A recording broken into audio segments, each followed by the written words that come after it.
Welcome back to the Keep It Simple reviews. Today we're taking a closer look at the Fifine H3 RGB gaming headset. With this headset is all about style, sound, and compatibility. Stick around to see if it's right for you.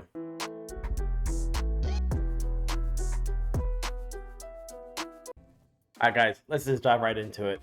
Right off the back, you can see that this headset is a little bit different than their other ones that they offer, and it's going to be strictly because of the RGB on the side of it. And if you can see, it's really kind of flashy. It looks good for an RGB headset. It's simplistic. There's no customizations for it. However, it does have the pulsing glow, and it changes colors throughout the whole thing. And honestly, it's really cool. I really like it. I think it looks really good. We're going to talk a little bit more about the build and design of it here. So of course, you see on the side RGBs, right? We have the flexible microphone on the front here, padded earphones, and these are over the ear types. These are not on the ear type. So when you put it on, it goes directly over your ears. It fits really comfortably. The padding is thick, kind of slightly firmer than their other models that they offer. The earphones are adjustable and locking, and it's just overall comfortable to wear. I know what you guys are really wanting though. You want to know, how does it sound while I'm gaming?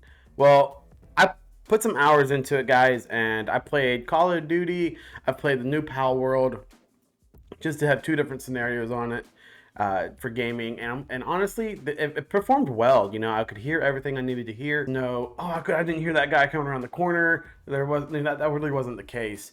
Another thing to mention is that it's omnidirectional, so it's kind of just in your ear. You don't have the directional audio like you would normally have with like a surround sound headset.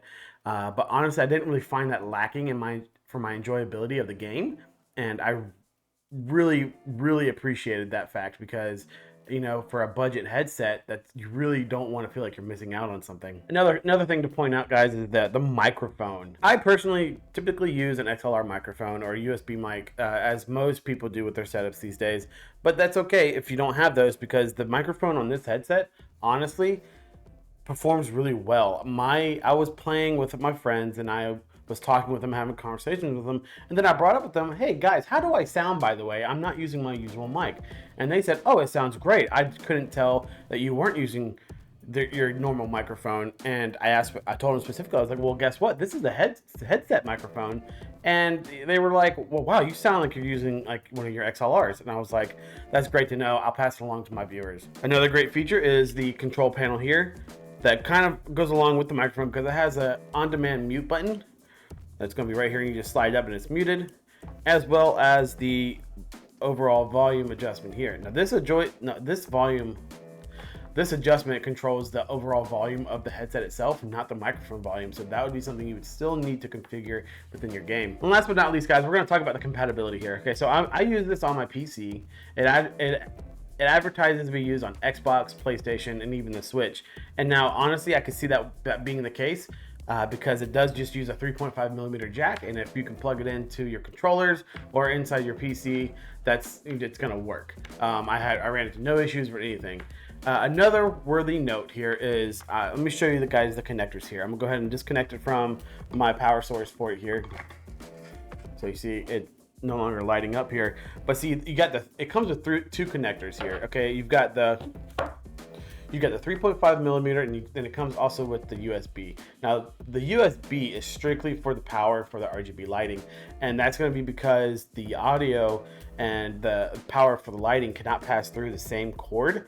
It's typically because USB outputs don't have a lot of juice in them to begin with, so running RGB plus down through that just wasn't going to be feasible for them. And honestly, it's not that bad, because if you're using a PC, let's say, because I'm using the PC, the audio port and the USB port is right next to each other. So you don't have a lot of space there, but like a lot of expansion there. But honestly, if you're trying to run RGB and the sound audio, you can also just get an extender for the USB port, or figure out another way to make that work. And that's it, folks. That's all we got today for the Fifine H3 RGB gaming headset. I hope you enjoyed the video and hope it was very informative for you. If you have any questions, please feel free to put them down in the comments below, and I'll be sure to answer you as quickly as possible. I'll catch you guys later. Have a good one.